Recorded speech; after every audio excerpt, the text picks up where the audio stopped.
Sou de Assis, no interior de São Paulo. Fiz a graduação na Faculdade de Assis, que na época ainda não era Unesp, não tinha sido criada a Unesp.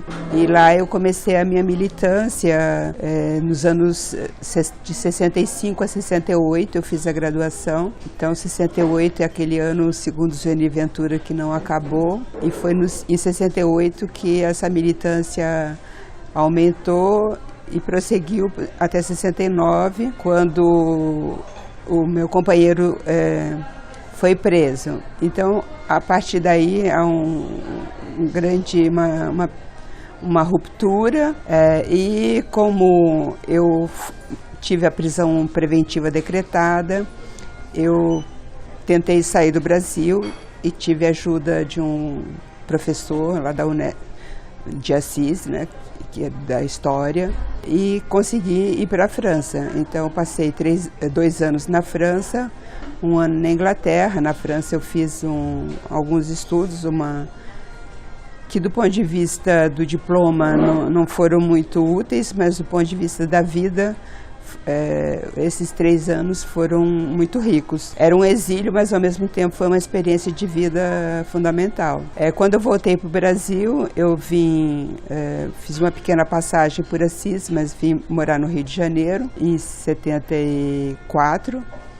E aí eu vou retomar os estudos na UFRJ, onde eu fiz mestrado e doutorado. Enquanto eu estudei na UFRJ, eu fui professora da Aliança Francesa, professora de língua francesa, mas também de literatura francesa, que na verdade é o meu forte, a literatura. E em 83 eu entrei na UF, na Universidade Federal Fluminense, primeiro como substituta e depois como concursada, e é onde eu fiquei desde então, né? Sou assim bem fiel à Fluminense, que está sendo atacada agora, mas é uma grande universidade.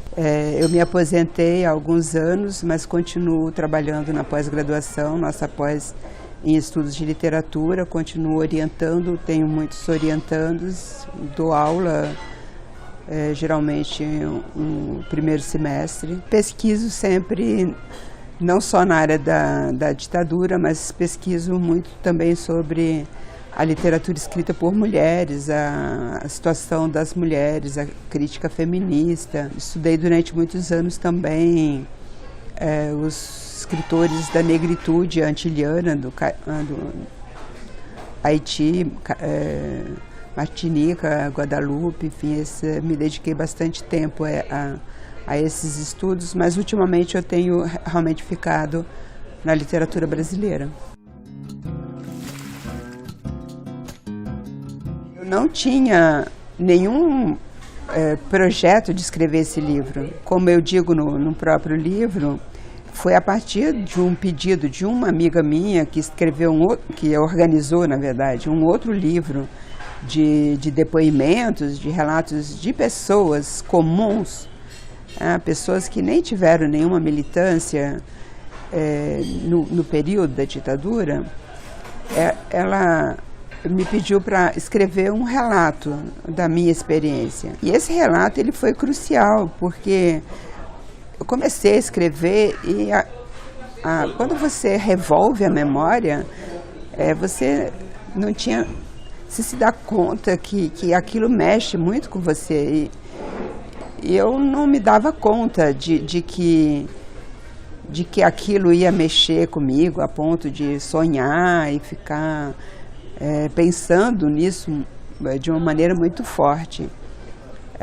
Então eu escrevi esse primeiro texto para esse livro que foi publicado pela editora da UFBA, e depois é como se fosse uma necessidade de me debruçar sobre aquela literatura que eu tinha lido ao longo dos anos muitos livros, né?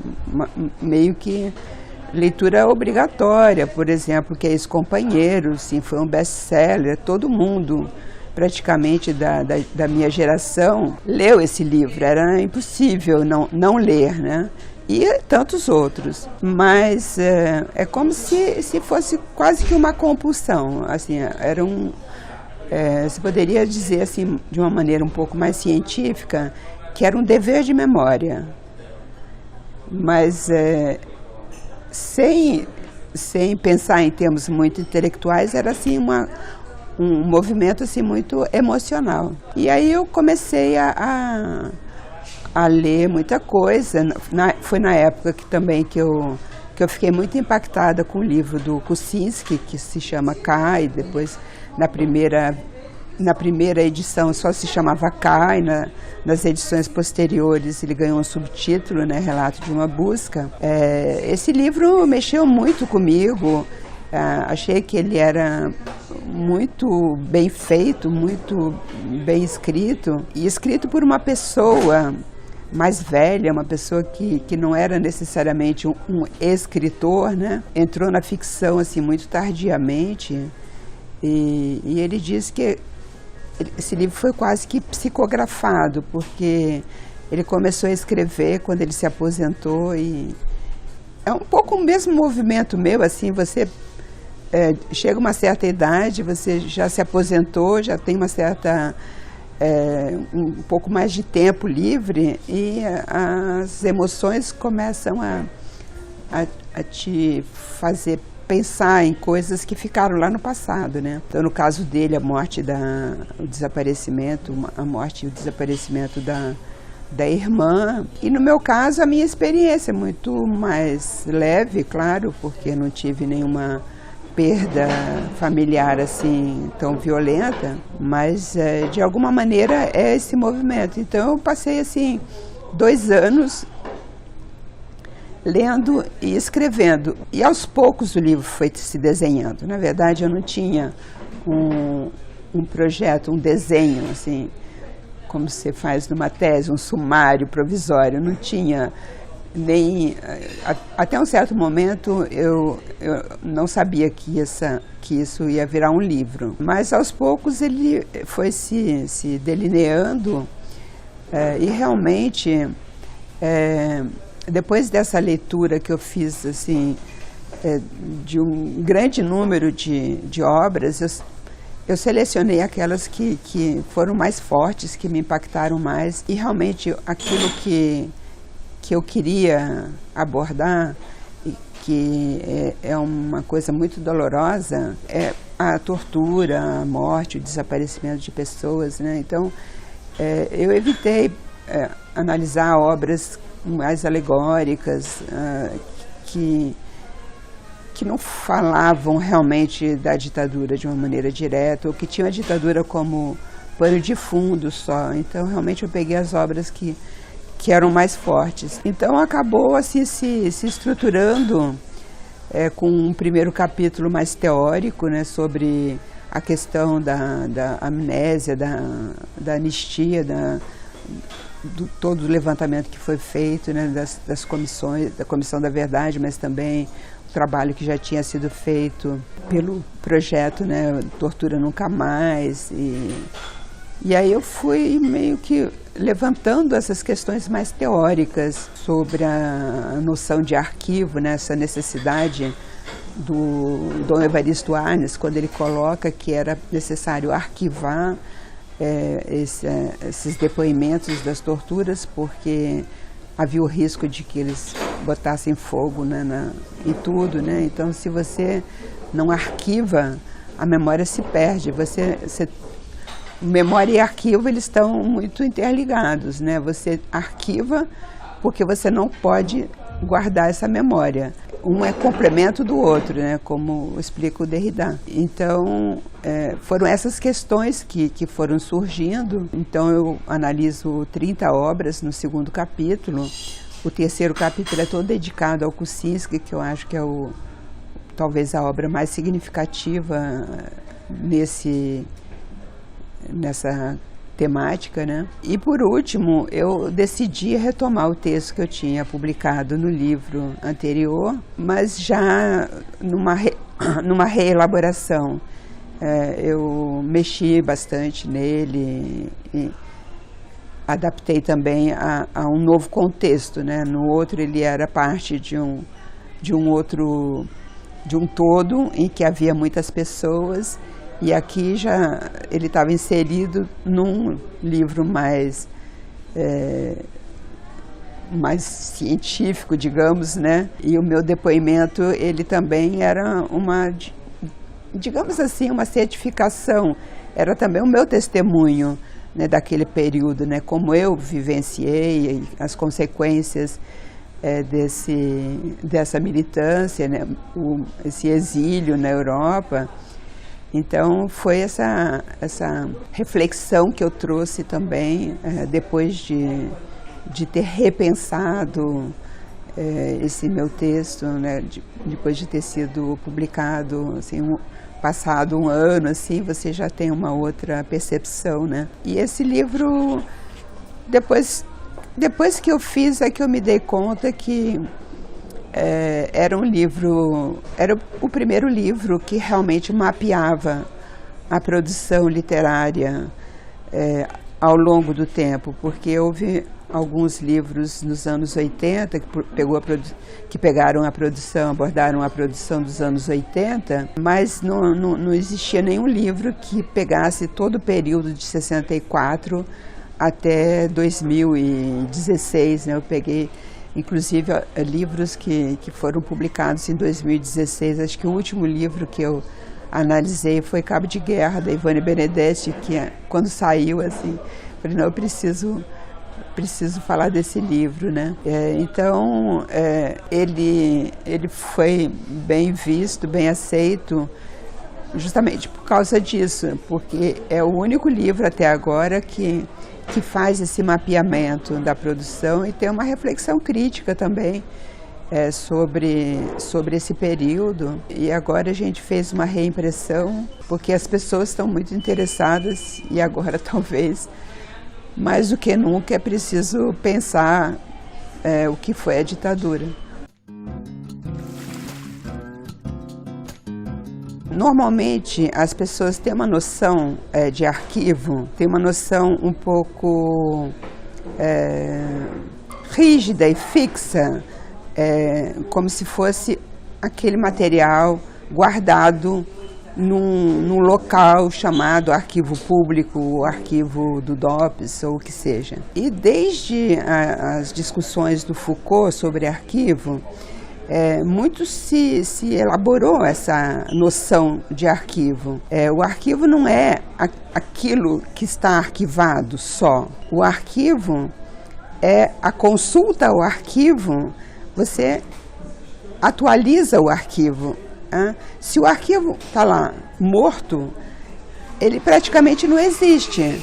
Ele é uma possibilidade, ele é uma virtualidade. Mas você consultar o arquivo, eu acho que é um pouco por aí que o Foucault pega a questão do arquivo, quando ele diz que não é aquele lugar em que estão encerrados documentos do passado. E outros teóricos, como Jacques Derrida, também discute a questão do arquivo ligado a uma necessidade de arquivar, porque existe também um desejo de destruição do arquivo. Basta pensar nos alemães, o que eles fizeram em relação aos campos de extermínio.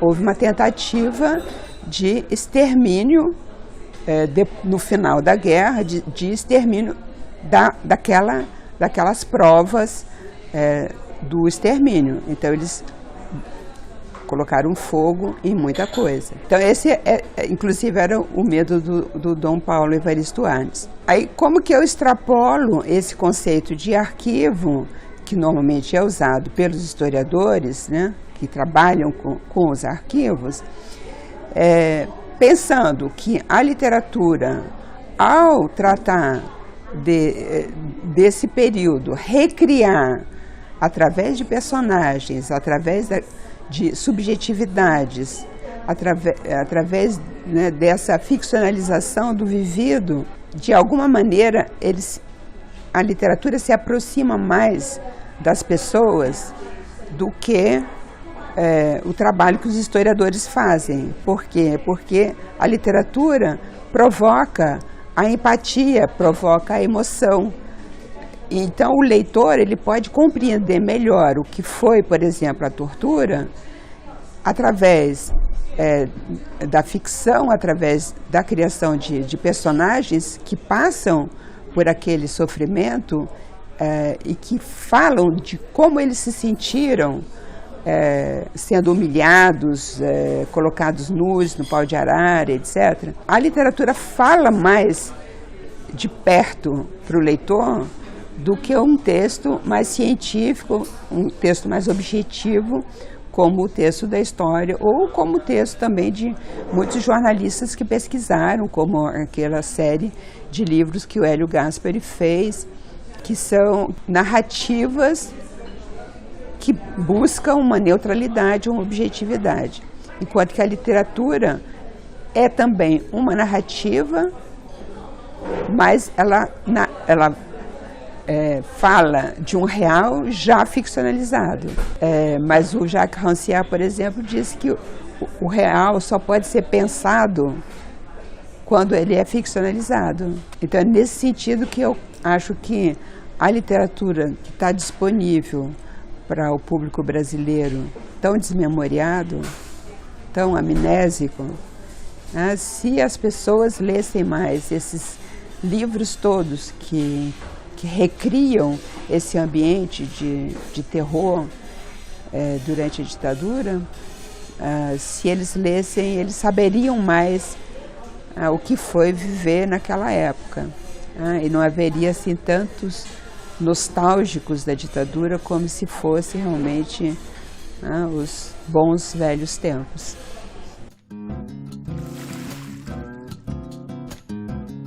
Eu dividi em 3 períodos porque acho que essas temporalidades elas são pertinentes quando você lê a literatura, né, de 64 a 2016. É um período muito longo e acho que eu senti necessidade de pensar em termos também de temporalidades, porque enquanto durou a ditadura, e sobretudo até 80, até 79, 80, que foi 79 foi a lei da anistia, então é uma produção durante a ditadura, inclusive durante esse período mais terrível, né, chamados anos de chumbo, que são os anos de 69 a 75, mais ou menos. É o período em que houve mais assassinatos e torturas muito violentas.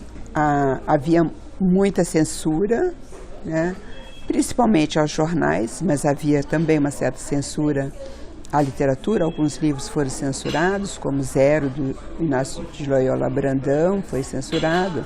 A Cassandra Rios e Adelaide Carraro, que eram escritoras consideradas pornográficas e populares, também foram censuradas, e algumas pessoas estão estudando agora essas 2 escritoras, justamente sob esse prisma, né, da censura.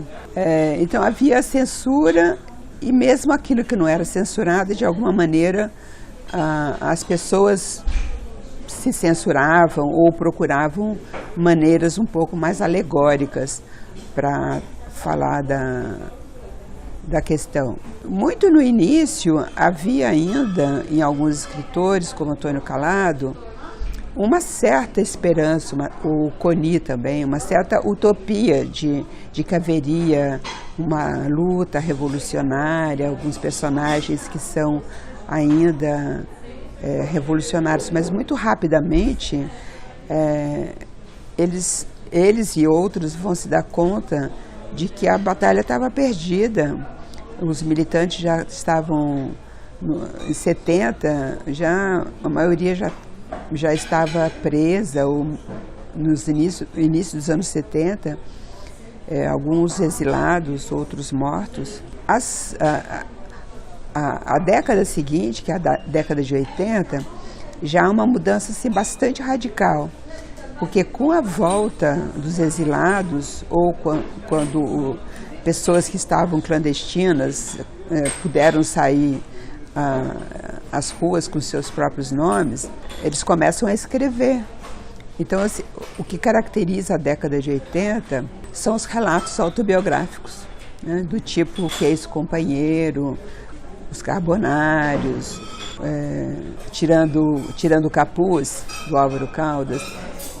Esses livros são relatos autobiográficos de pessoas que tinham sido militantes, que tinham sido torturados e que publicaram fundamentalmente na década de 80. Alguns livros só vão sair mais tarde, porque pessoas como Flávio Tavares não conseguiram escrever imediatamente, só vão escrever mais tarde. O próprio Salim Miguel, que é um escritor que não foi preso em 64, não foi torturado, era um escritor que não tinha absolutamente nenhuma militância, mas ele ficou preso vários dias. Também escreveu muito mais tarde. É como se você não conseguisse escrever imediatamente. Então, em 80 e 90, essa característica que é o forte. A partir dos anos 2000, já muda bastante o cenário. Os relatos autobiográficos já acabaram, já com exceção, né, de um ou outro. Não há mais relatos autobiográficos, e o que há a partir dos anos 2000 são romances, muitas vezes de pessoas que viveram durante a ditadura, que já eram adultos, mesmo que adultos jovens, e que começam a publicar romances. O que eu considero é que, a partir de 2000, você já tem um certo distanciamento crítico e passa a haver um pouco mais de depuração também. Você já pode falar de uma maneira com uma certa distância, com um certo distanciamento. Então, obras assim como o do Kuczynski, que ele diz que foi psicografada, é como se as coisas estivessem lá sempre, né, na memória dele. Esse trauma da irmã morta, da irmã desaparecida, a busca por informações, né? Toda essa tortura que era feita pelos agentes da repressão, dando notícias falsas, que aparece também no livro do Marcelo Rubens Paiva. Houve assim um verdadeiro terrorismo psicológico com os pais que buscavam notícias. A partir dos anos 2000, então, no caso do Kuczynski, ele faz uma obra em que você percebe que já houve essa depuração, porque ele não nomeia, ele não sente mais necessidade de nomear ou de entrar em detalhes factuais, por exemplo, da prisão, onde foi, o que aconteceu, que tipo de tortura. Ele não entra nesse tipo de detalhamento, mas ele é muito contundente quando ele coloca como narrador o próprio Fleury ou agentes que trabalham junto com o Fleury no DOPS de São Paulo. E aí você tem esse tipo de voz, você é impactada por esse tipo de voz que vem do outro lado, que vem do lado da repressão, né? Então, há várias obras que surgem, e você tem também essa nova geração. Você mencionou o Fuchs. O Fuchs já é um pouco diferente, porque ele é da nova geração. Ele nasceu no Brasil, filho de exilados argentinos. Então, são os pais que passaram pela ditadura. Ele é essa geração da chamada pós-memória, né, que não viveu aquele momento, mas que sente também esse dever de memória em relação aos pais. Então, é essa narrativa quase que titubeante entre quem sou eu e quem foram meus pais. E na Argentina você tem mais casos, e de alguma maneira você pode... ele próprio diz isso. O Julian Fuchs pertence a uma linhagem mais argentina que brasileira, do ponto de vista literário. Evidentemente que ele também é argentino, ele é brasileiro, mas ele também é argentino. Sempre teve muito contato com a literatura argentina, Então ele tem esse tipo de narrativa que ele chama de pós-ficção. Nem é autoficção mais, é pós-ficção. Quer dizer, ele tem ele escreve romance ao mesmo tempo com esse dever de dizer a verdade, sabendo que é impossível dizer a verdade, até porque ele não detém a verdade. O que ele tem são vestígios da memória dos pais. Ele não estava lá, ele não viveu, ele não sabe realmente o que aconteceu na Argentina naquele momento, senão por esses pedaços, né, esses cacos de memória dos pais em conversas com os filhos. Você vai contando aos pedaços, né? Então você tem esse tipo de livro que eu diria que é bastante excepcional na literatura brasileira. Você poderia comparar o Fuchs com uma outra argentina, que é a Paloma Vidal, que é uma escritora brasileira, porém argentina, e que também, mais uma vez, é uma pessoa que tem um contato muito forte com a literatura argentina. Então você vê que eu chamei os dois de filhos do exílio, num capítulo que eu dediquei aos dois, porque eles têm características próprias, eles têm esse diálogo com esse passado argentino, essas viagens, né, que eles estão sempre fazendo para Buenos Aires. Mesmo quando a Paloma não nomeia a cidade, você pode ver que a personagem dela, não ela necessariamente, mas a personagem dela está voltando para Buenos Aires, né? Está lembrando, por exemplo, num conto dela,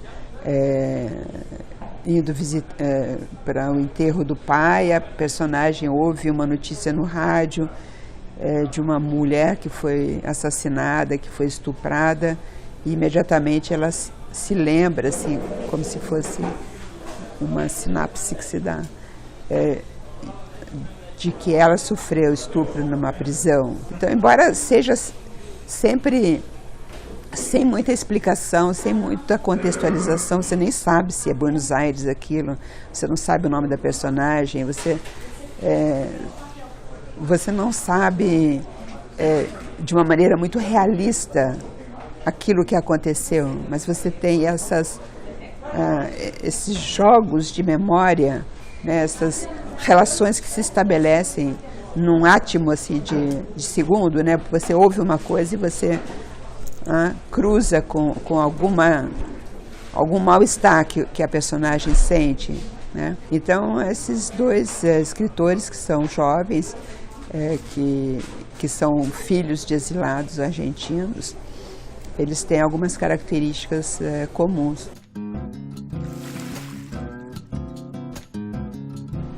Muitos historiadores, inclusive, dizem que as fronteiras entre literatura e história são muito tênues, né? São porosas, porque tanto literatura quanto história estão trabalhando com narrativas. E para você construir uma narrativa, muitas vezes você tem que preencher com a imaginação, né, aquilo que não está nos documentos. Eu acho que cada uma faz o seu papel, né? A história procurando uma objetividade, né? Ainda que usando de alguma criatividade, né? Para conseguir elaborar uma narrativa, e a literatura com mais liberdade inclusive em termos do tratamento do tempo, né? Na literatura você pode compactar ou alongar o tempo, né? O que não é o caso na narrativa histórica.